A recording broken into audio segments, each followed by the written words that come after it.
Сәлем менің сүйкімді оқырмандарым. Бүгін мен кешкі асқа осындай құрғақ кеспе тамағын жасадым. Өте дәмді.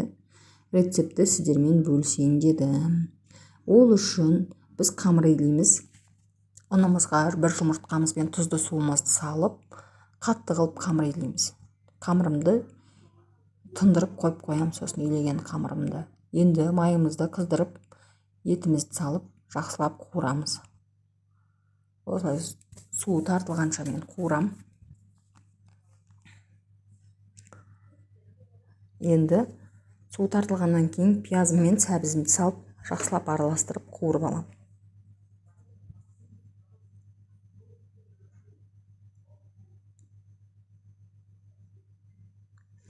Картошкамызды саламыз. Жақсылап араластырамыз, қуырамыз кішкене. Мен чеснок салдым. Және менде осындай салат болған, өзім жасаған. Соны сала салдым, енді салмай қойсаңыздар да болады. Жақсылап араластырып, қуырып, үстіне суымызды құямыз. Суды көп құймайсыздар, осылай подливпен бірдей қылып құясыздар. Енді мен қамырымды жайып бастаймын. Қамырымды өте жұқа қылып жаямын. Қатты болғаннан кейін кішкене жайылу қиындау болады, бірақ әдемі болып шығады, жұқа қылып жайсаңыздар. Әбден жұқа қылып жайдым. Енді осыны бөліп, төртке бөліп кеспе кесемін. Видеодағыдай бөліп аламын. Енді өздеріңізге қалай ыңғайлы, солай жасайсыздар ғой. Мен осылай кеспені осылай кесем. Осылай кесілген кеспемді міне әдемі болып шықты. Енді осы кеспемен сұйық май құямын, 3-4 ас қасықтай. Сөйтіп жақсылап араластырамын осы видеодағыдай қолымызбен. Менде подливта су тартылды. Су осылай тартылу керек.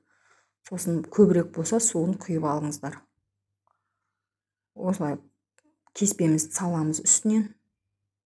Және оны сразу араластырмайсыздар. Бір 10 минуттан кейін бірақ осылай қазанның бетін ашып, вилкамен шашып, осылай видеода көрсеткендей қылып араластырасыздар ғой. Ол бір-біріне жабысып қалмау керек, шашылып тұру керек кеспе. Буға піседі. Міне мен кеспем шашылып шықты. Енді табағымызға саламыз.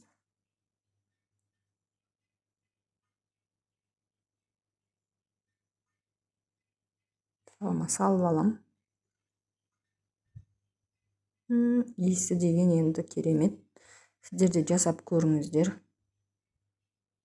Өте оңай әрі дәмді болып шықты. Сіздермен болған Тоғжан ас болсын.